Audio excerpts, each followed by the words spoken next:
Energy flow.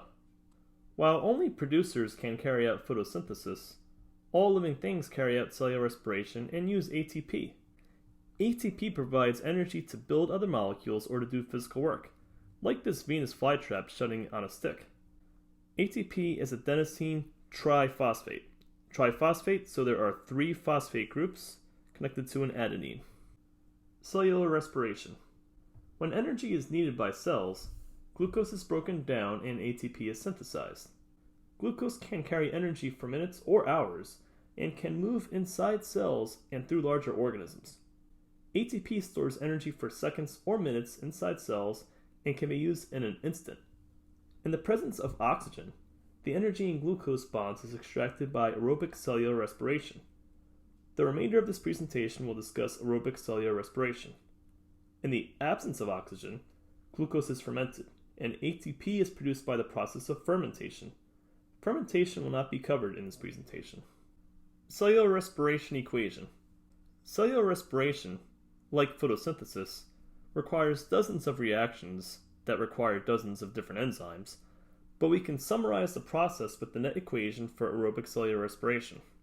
1 glucose molecule plus 6 oxygen molecules releases energy in the form of ATP, also releasing as products 6 carbon dioxide molecules and 6 water molecules. Does this equation look familiar? ATP is the energy currency of the cell. ATP is generated when we digest food. We have ADP, adenine diphosphate with 2 phosphates, plus a 3rd phosphate gives us ATP. ATP is quickly spent by our cells doing work. That's the opposite reaction. ATP breaks down into ADP plus that 3rd phosphate broken off. This bonds between the 2nd and 3rd phosphate stores a lot of potential energy. When broken, the energy released is used by cells to do work. ATP-ADP cycling. The ATP-ADP cycle occurs constantly in every living cell. It occurs in each of us about 10 to the 21st times per second, or 1 sextillion times per second, a 1 followed by 21 zeros. These energy conversions are required for life. ATP, ADP, and P are constantly being recycled and reused. When we look at the cycle, energy from food added to ADP plus the phosphate gives us ATP, and then when broken down, the ATP breaks off that 3rd phosphate, and we have energy for working cells. ATP performs work.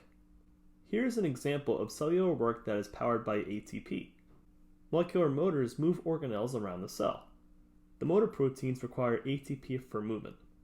In this diagram, we have an organelle attached to a motor protein, and ATP causes those molecules to bend and to shift and to make the whole motor go a certain direction and carry the organelle. ATP performs work. Here's another example of cellular work that is powered by ATP. Pumps in cell membranes move sodium ions out of cells. These pumps use ATP. Cellular respiration. Just as photosynthesis takes place in a specialized organelle, the chloroplast, cellular respiration also takes place in a structure that efficiently extracts energy from glucose derivatives.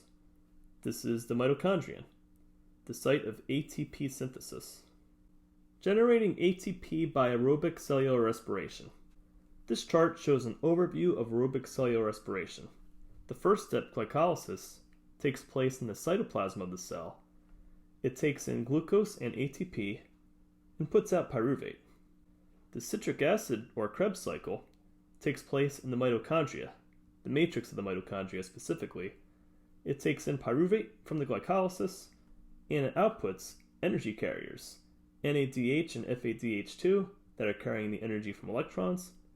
And the last step is the electron transport system and ATP synthase. This takes place in the cristae of the mitochondria, and the energy carriers involved are NADH and FADH2, and the final output is a large amount of ATP. Photosynthesis and cellular respiration. The diagram on the next slide shows that photosynthesis and cellular respiration equations are related. The products of one are the reactants of the other. As a result, carbon, hydrogen, and oxygen are recycled in the biosphere. Energy is transformed from sunlight to chemical energy to heat which exits the biosphere. Photosynthesis and cellular respiration. From this chart, we see that matter is recycled. Matter, which includes the carbon, the oxygen, and the hydrogen, is just constantly going round and round, being recycled between the reactants of photosynthesis and their products, which become the reactants of cellular respiration, and its products that become the reactants of photosynthesis again. This cycling does not happen with energy. Energy cannot be recycled. Energy is not created or destroyed either, but we do have more free energy coming in as light, entering the biosphere, and in that whole process, we're releasing energy as heat, and that heat is exiting the biosphere. We still have some energy retained in the biosphere, that energy that is used to make ATP, but as living things, as cells break down the ATP, that energy will turn into heat as well, and then that heat energy again cannot be recycled. It just exits the biosphere and it stays as heat. Interdependence. Putting it all together. Producers carry out photosynthesis and create glucose and other macromolecules which can be eaten by consumers.